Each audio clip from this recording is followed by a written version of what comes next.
75,000ची नोकर भरती करतो म्हणलं होतं, ती नोकर भरती त्या ठिकाणी झालेली नाही। समाजामध्ये एक अविश्वासाचं वातावरण या ठिकाणी निर्माण झालेलं आहे आणि मला मुद्दामून लोकांना सांगायचं आहे, हे सगळे मुद्दे जनमानसांच्या विरोधातले मुद्दे घेऊन येणाऱ्या भविष्यकाळात आपल्याला ही लढाई करावी लागेल आणि ती लढाई करण्यासाठी सुरुवात जर कुठून केली असेल काँग्रेस पक्षानं तर ती लातूर म्हणून केलेल्या अमित देशमुखांना मराठवाडा आणि महाराष्ट्रभर फिरण्याची मुभा द्या। मतदारसंघाची जबाबदारी तुम्ही घेतली पाहिजे, मतदारसंघाची जबाबदारी तुम्ही घेतली पाहिजे।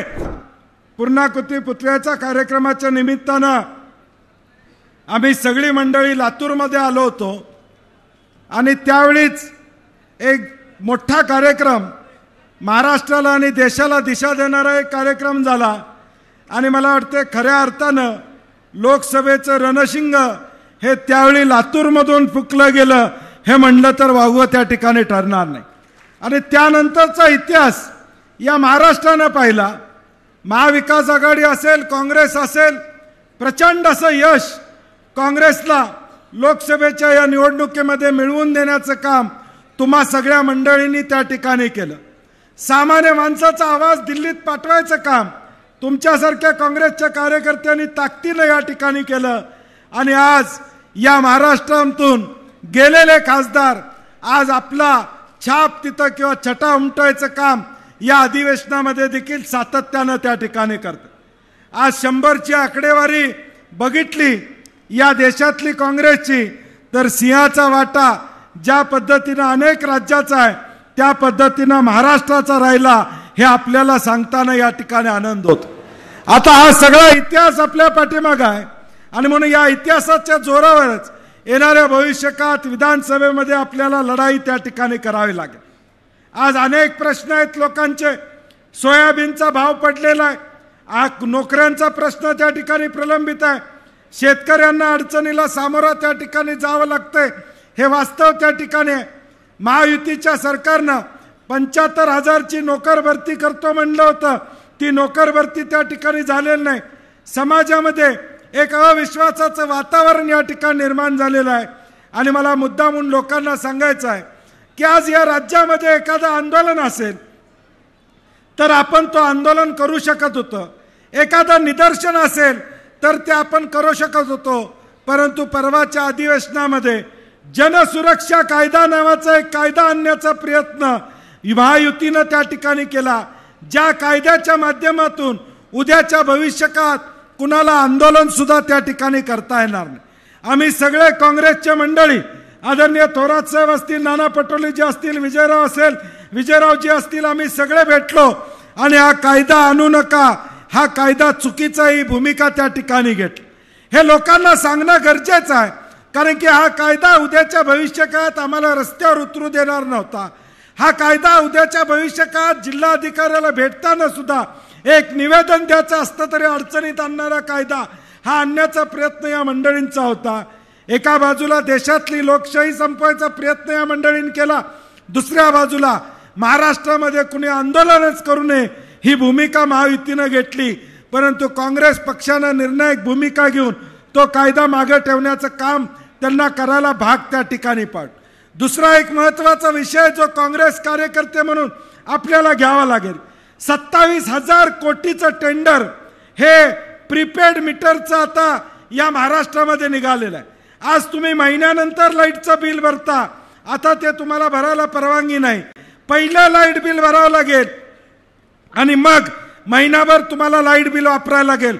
हे आपल्याला मान्य करायचंय का? तर प्रीपेड मीटरला विरोध करण्याची भूमिका काँग्रेस पक्ष म्हणून आपण सातत्यानं घेतलेले आहे।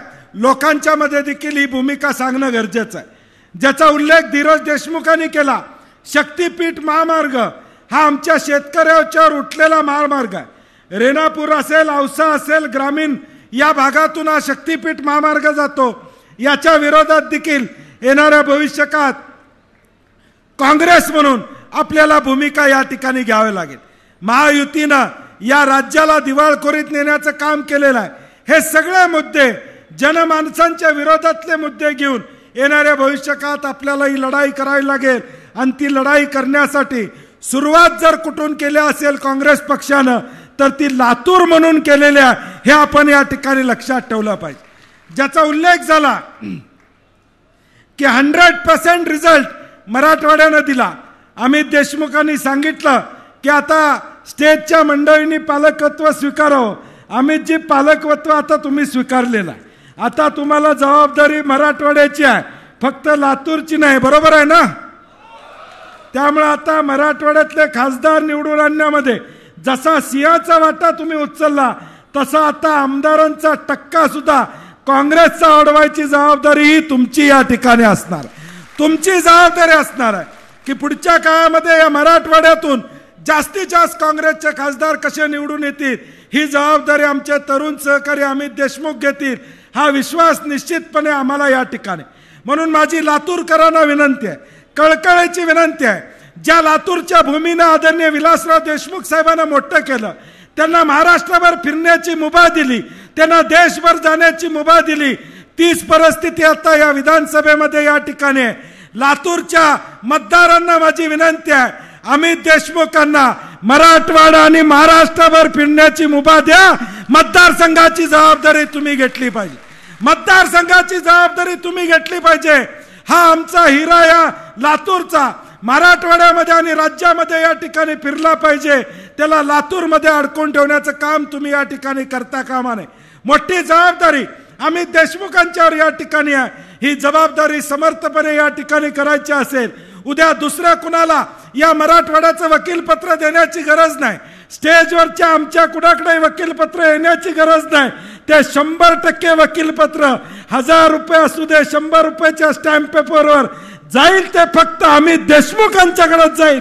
या पद्धतीचं नियोजन पुढच्या काळामध्ये तुम्हाला करावं लागेल.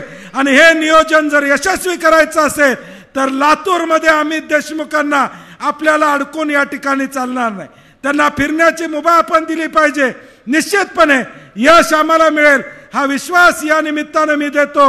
आणि ही सुरुवात आज मराठवाड्यातून काँग्रेस पक्षानं या ठिकाणी केलेल्या आहे. निश्चितपणे काँग्रेस असेल, महाविकास आघाडी असेल, या सगळ्यांच्या माध्यमातून या राज्यामध्ये सत्ता आणल्याशिवाय आम्ही सगळे गप्प बसणार नाही.